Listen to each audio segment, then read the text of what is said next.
നമസ്കാരം. പൊളിച്ചെഴുത്തിലേക്ക് സ്വാഗതം.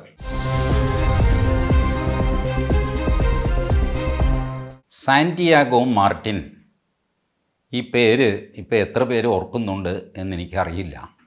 Santiago Martin lottery വഴി കോടീശ്വരനായ ഒരാളാണ്. സിക്കിം ലോട്ടറി, മേഘാലയ ലോട്ടറി, ഇതൊക്കെയാണ് ഈ മനുഷ്യൻ കൈകാര്യം ചെയ്തുകൊണ്ടിരുന്നത്. കേരളത്തിൻ്റെ സ്വന്തം ലോട്ടറി ഉണ്ടല്ലോ, സർക്കാർ ലോട്ടറി.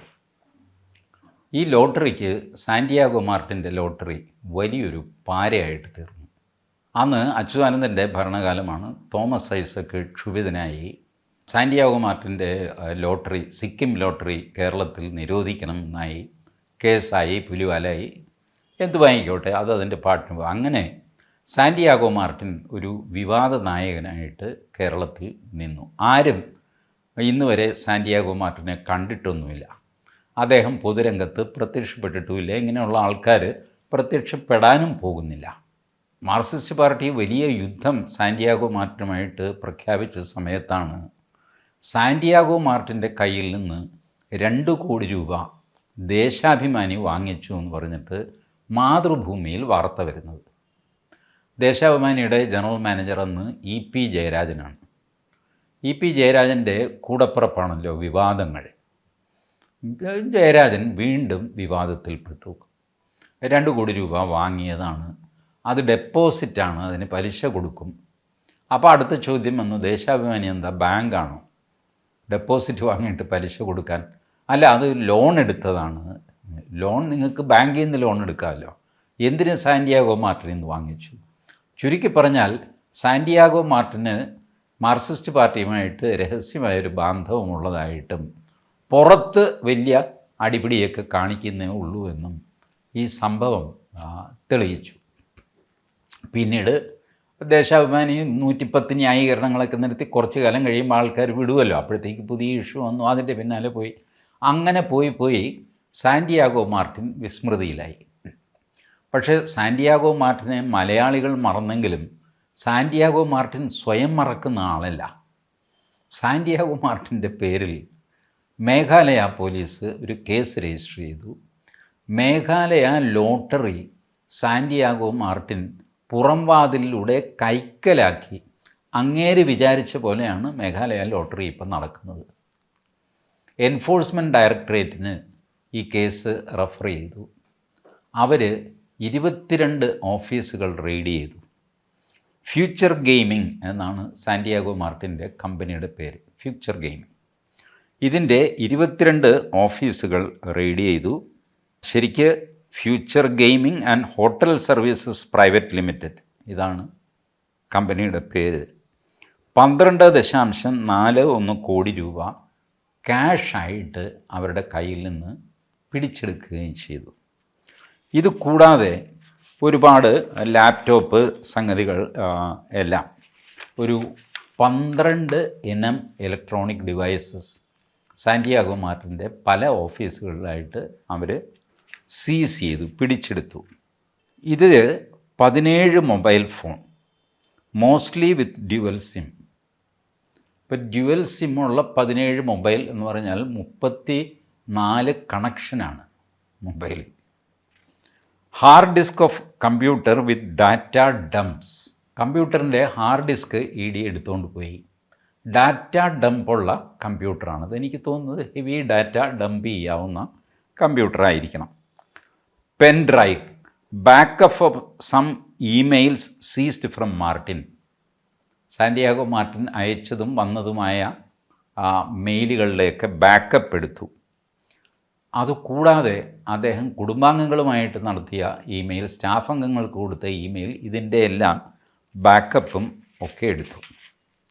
സാന്റിയാഗോ മാർട്ടിൻ സുപ്രീം കോടതിയിൽ പോയി ഇതെടുത്തത് ശരിയല്ല എന്ന് പറഞ്ഞിട്ട്. സാന്റിയാഗോ മാർട്ടിന് നിങ്ങൾ വിചാരിക്കുന്ന വലിപ്പമല്ല. നമ്മളുടെ ഇലക്ട്രൽ ബോണ്ട് ഉണ്ടായിരുന്നല്ലോ, അടുത്ത കാലത്ത് സുപ്രീം കോടതി ക്യാൻസൽ ചെയ്ത്, ഭരണഘടനാ വിരുദ്ധമാണ് ആ ഏർപ്പാട് എന്ന് പറഞ്ഞിട്ട് ഇലക്ട്രൽ ബോണ്ട് ക്യാൻസൽ ചെയ്തത് മാത്രമല്ല, ആർക്ക് എത്ര രൂപയൊക്കെ കൊടുത്തു എന്നൊക്കെ അറിയണമെന്ന് പറഞ്ഞിട്ട് അത് പുറത്തു വിടാൻ പറഞ്ഞു. അത് വെബ്സൈറ്റിൽ ഇലക്ഷൻ കമ്മീഷൻ്റെ വെബ്സൈറ്റിലൊക്കെ ഇട്ടു. അതിനകത്ത് largest single donor Santiago മാർട്ടിനായിരുന്നു.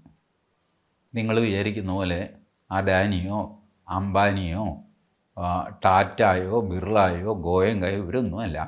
Santiago മാർട്ടിനാണ് ഏറ്റവും കൂടുതൽ കാശ് രാഷ്ട്രീയ പാർട്ടികൾക്ക് ഇലക്ട്രൽ ബോണ്ട് വഴി കൊടുത്തത്. അപ്പോൾ എത്ര പവർഫുള്ളാണ് സാന്റിയാഗോ മാർട്ടിൻ, എത്ര പണക്കാരനാണെന്ന് ആലോചിച്ചുള്ളൂ. പിന്നെ ഈ പവർഫുള്ളാന്ന് പറഞ്ഞ് കുഴപ്പമുണ്ടാവണ്ട. അത്ര വലിയ പണക്കാരനാണ് സാന്റിയാഗോ മാർട്ടിൻ. ഈ കാശുണ്ടാക്കുന്നത് ലോട്ടറി വഴിക്കും. ലോട്ടറി നല്ലൊരു ബിസിനസ്സാണെന്ന് ഇപ്പോൾ മനസ്സിലാവുന്നില്ലേ? പലർക്കും ഈ ലോട്ടറിയുടെ കാര്യം അറിഞ്ഞുകൂടാ. നമ്മളിപ്പോൾ മിക്കവാറും അമ്പലങ്ങൾ, പള്ളികൾ, ബസ് സ്റ്റാൻഡ് ഇതിനെയൊക്കെ ചുറ്റിപ്പറ്റിയാണ് ഏറ്റവും അധികം ലോട്ടറിക്കാർ നമ്മൾ കാണാറുള്ളത്. കയ്യിൽ കുറേ ലോട്ടറി ടിക്കറ്റ് ഉണ്ടാകും, ചേട്ടാ ഒരെണ്ണം എടുക്കുക ചേട്ടാ എന്നൊക്കെ പറഞ്ഞിങ്ങനെ സ്ത്രീകൾ, വൃദ്ധന്മാർ, കുട്ടികൾ വരെയൊക്കെ ഉണ്ട്. അമ്പലത്തിലെ ആൾക്കാർ തൊഴുമ്പോൾ അമ്പലത്തിൽ തൊഴുത് ഇറങ്ങിയതല്ലേ, ദേവിയുടെ അനുഗ്രഹം ഉണ്ടാകും എന്ന് പറഞ്ഞിട്ട് കയ്യോടെ ഒരു ലോട്ടറി ടിക്കറ്റും കൂടെ എടുക്കും. ഒന്നും അടിക്കാനൊന്നും പോകുന്നില്ല.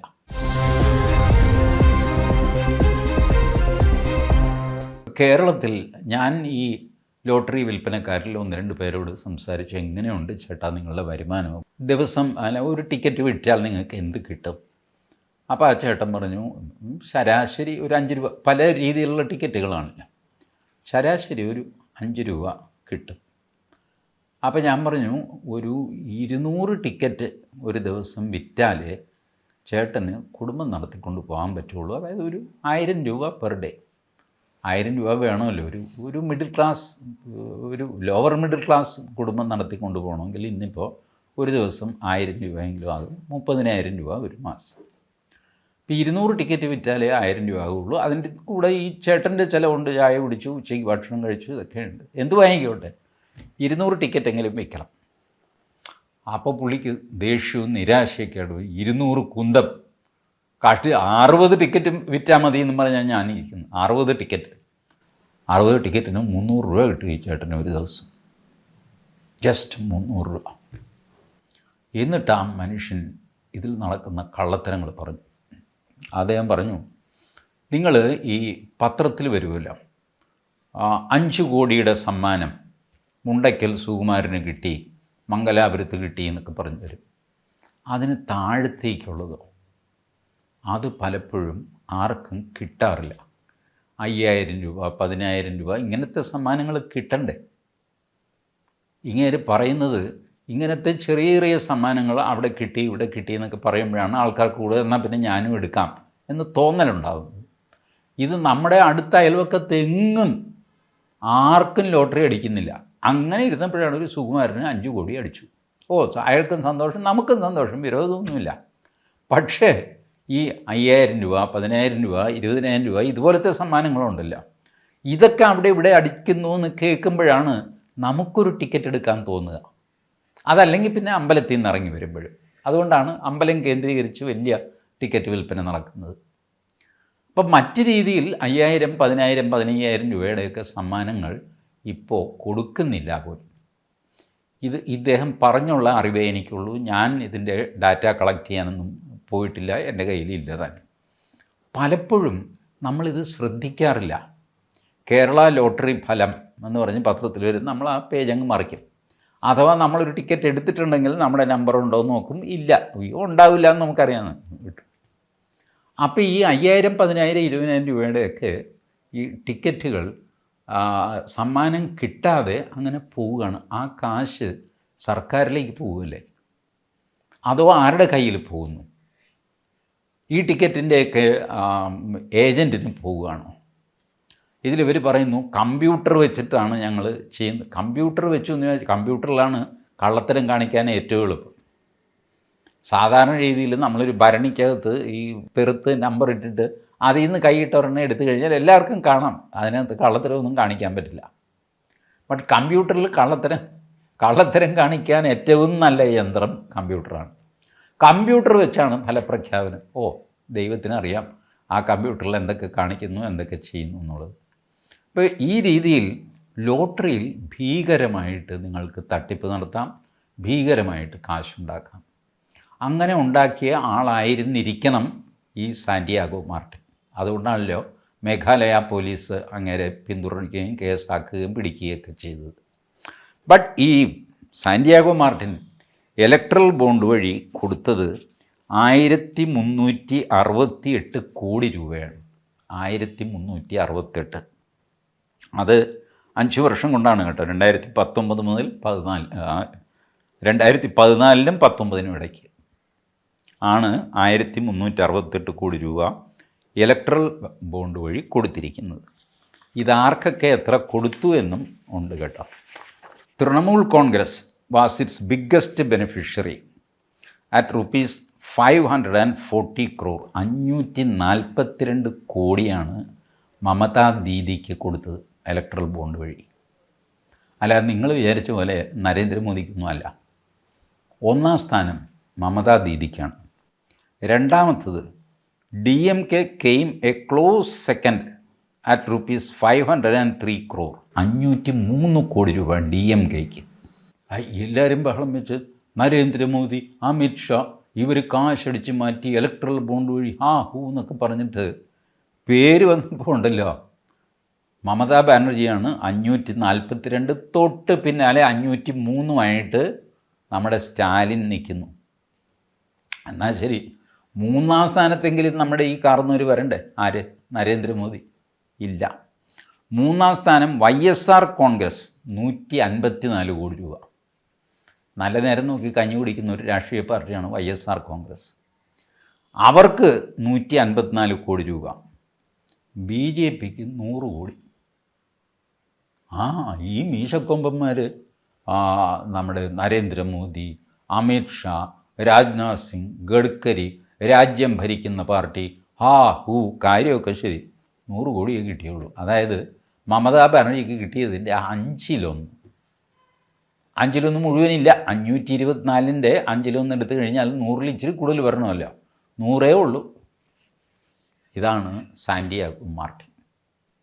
ഈ സാന്റിയാഗോ മാർട്ടിനെയാണ് മേഘാലയ പോലീസ് ഓടിച്ചിട്ട് അവസാനം EDയോട് പറഞ്ഞു, ചേട്ടാ ഇവനെ എങ്ങനെയെങ്കിലും ഒന്ന് പൂട്ടണമല്ലോ എന്ന് പറഞ്ഞ് EDയും കൂടെ ഇറങ്ങിയിട്ട് പൂട്ടി. 12.41 കോടി രൂപയുടെ ക്യാഷ് അയാളുടെ ആഫീസിൽ നിന്ന് കിട്ടുന്നു. പിന്നെ കണ്ടപത്രാതി, കമ്പ്യൂട്ടർ, കുന്തം കുറുവടിയെല്ലാം കിട്ടുന്നു.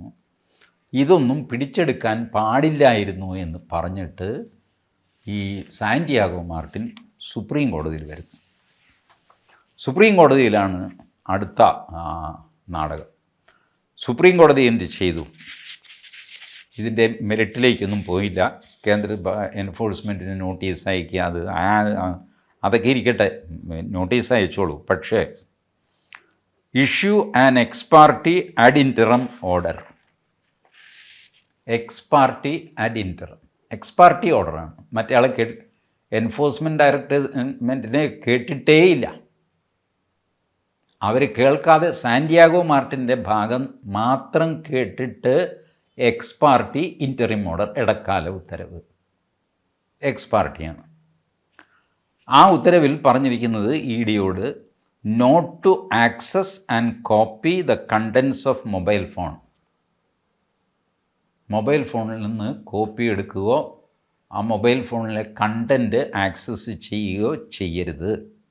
എന്നിട്ട് പ്രത്യേകം പറയുന്നുണ്ട്, being iPhone 15 Pro with IMEI number and the electronic devices listed in Annexure P3 belonging to the applicant and his employees.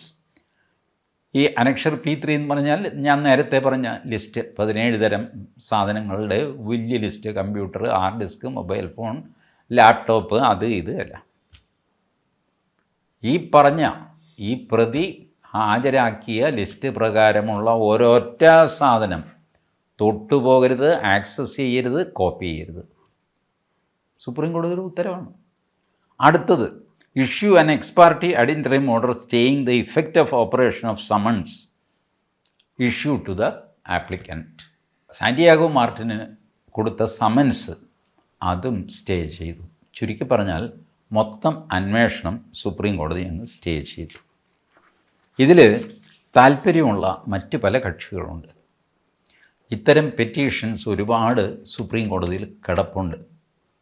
അവരെല്ലാം ഈ സമയത്ത് എണീറ്റ് വന്നിട്ടുമുണ്ട്. കാരണം മൊബൈൽ ഫോൺ വളരെ സെൻസിറ്റീവായൊരു സാധനമാണ്. നിങ്ങളോട് ഞാൻ തുറന്നു പറയാം, എന്നെ ഒരു കേസിൽ പോലീസ് കേസ് ചാർജ് ചെയ്തു. ഞാൻ സോഷ്യൽ മീഡിയയിൽ എഴുതിയ ഒരു കാര്യം എന്തോ വലിയ കുഴപ്പമാണ്. എന്നെ വിളിപ്പിച്ചു, ഞാൻ പറഞ്ഞു ഞാനത് എഴുതിയതാണ്. അപ്പോൾ അല്ല, അതിൻ്റെ പേരിൽ FIR ഉണ്ട്. ഞാൻ പറഞ്ഞു ഓ ആയിക്കോട്ടെ, ഞാൻ എഴുതിയതാണ്, അതിനകത്ത് യാതൊരു കുറ്റവുമില്ല, ഞാൻ കോടതിയിൽ തെളിയിച്ചോളാം എന്ന് പറഞ്ഞു. അപ്പോൾ പോലീസുകാർക്ക് എൻ്റെ മൊബൈൽ ഫോൺ വേണം. ഞാൻ ചോദിച്ചു എന്തിന്? അല്ല, നിങ്ങൾ ഈ മൊബൈൽ ഫോൺ വഴിക്കല്ലേ അത് എഴുതിയത്?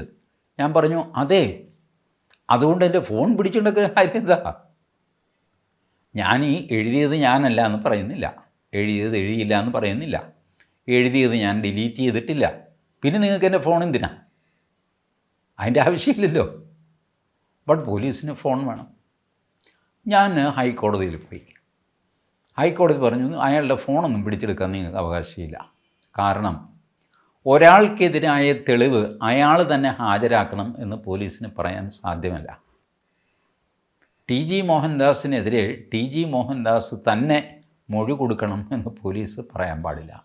അത് ഭരണഘടനയുടെ ആർട്ടിക്കിൾ 20ക്ക് വിരുദ്ധമാണ്.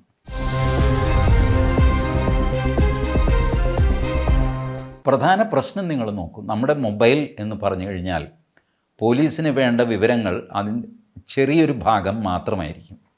ബാക്കി വലിയൊരു ഭാഗം നമ്മളുടെ പേഴ്സണൽ ഇൻഫർമേഷനാണ്, ഇല്ലേ?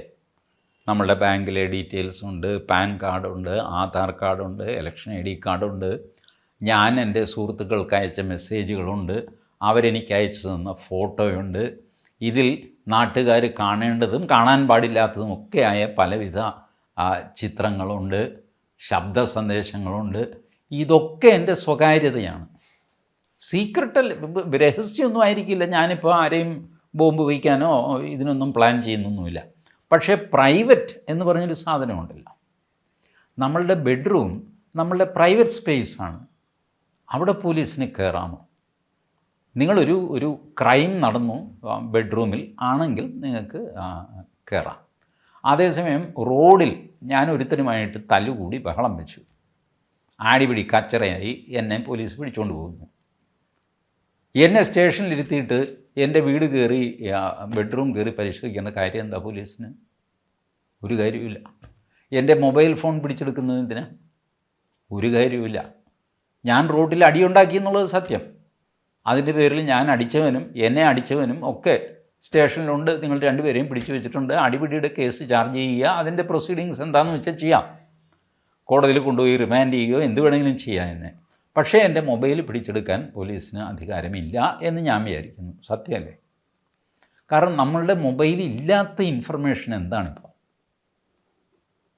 സത്യത്തിൽ മൊബൈൽ കുറച്ച് നേരം കണ്ടില്ലെങ്കിൽ നമ്മളൊക്കെ പരിഭ്രമിക്കുന്നത് എന്തുകൊണ്ടാണ്?